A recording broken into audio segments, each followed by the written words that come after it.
ஒரு வளமான ஒரு ஒளிமயமான நாடு உருவாகும். எதிர்கால தலைமுறை நல்ல ஆரோக்கியமான தலைமுறையாக உருவாகும் என்ற உயரிய நோக்கத்தோடு தான் இந்த தேசிய ஊட்டச்சத்து மாதம் என்று வருடத்திற்கு ஒரு மாதம் முழுக்க நம்முடைய தேசத்தின் அனைத்து பகுதிகளிலும் ஒவ்வொரு கிராமத்தில் இருக்கிற ஐசிடிஎஸ் அங்கன்வாடி மையத்திலும் மாவட்டம் முழுக்கவும் இந்த விழா பல்வேறு வகையில் ரங்கோலி போட்டிகளாக இருந்தாலும் சரி, கட்டுரை போட்டிகளாக இருந்தாலும் சரி, பல்வேறு போட்டிகள் நடத்தி பல்வேறு விழிப்புணர்ச்சி முகாம்கள் நடத்தி நாங்கள் இங்கே கொண்டாடினோம். அதனுடைய நிறைவு விழா தான் இங்கே நடைபெற்றுக் கொண்டிருக்கிறது.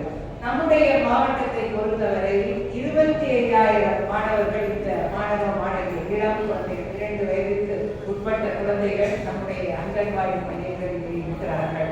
ஒவ்வொரு இளம் தாய்மாரையும் நாங்கள் கேட்டுக்கொள்வது என்னவென்றால், இந்த குழந்தை முதல் 1000 நாட்களில் உங்கள் குழந்தையை நாம் ஊட்டச்சத்துள்ள ஒரு குழந்தையாக உருவாகும். குழந்தையினுடைய அத்துணை வளர்ச்சி, அவர்களுடைய மூளை வளர்ச்சி உட்பட உடலில் உள்ள அனைத்து முக்கிய பாகங்களிலும் உருவாகிற நல்லபடியான அந்த வளர்ச்சி ஏற்படக்கூடிய அந்த நாட்களில் உங்கள் குழந்தையை நல்ல சத்துள்ள உணவுகள் கொடுத்து உங்கள் குழந்தையை ஆரோக்கியமாக நீங்கள் உருவாக்கிவிட்டால் பின்னர் அவர்களுடைய உடல்களை அவர்கள் வாழ்க்கை முழுக்க அதற்குரிய நல்ல அஸ்திவாரமாக அது அமையும் என்ற செய்தியை உங்கள் அனைவருக்கும் சொல்ல நாம் கடமை கொண்டிருக்கிறோம்.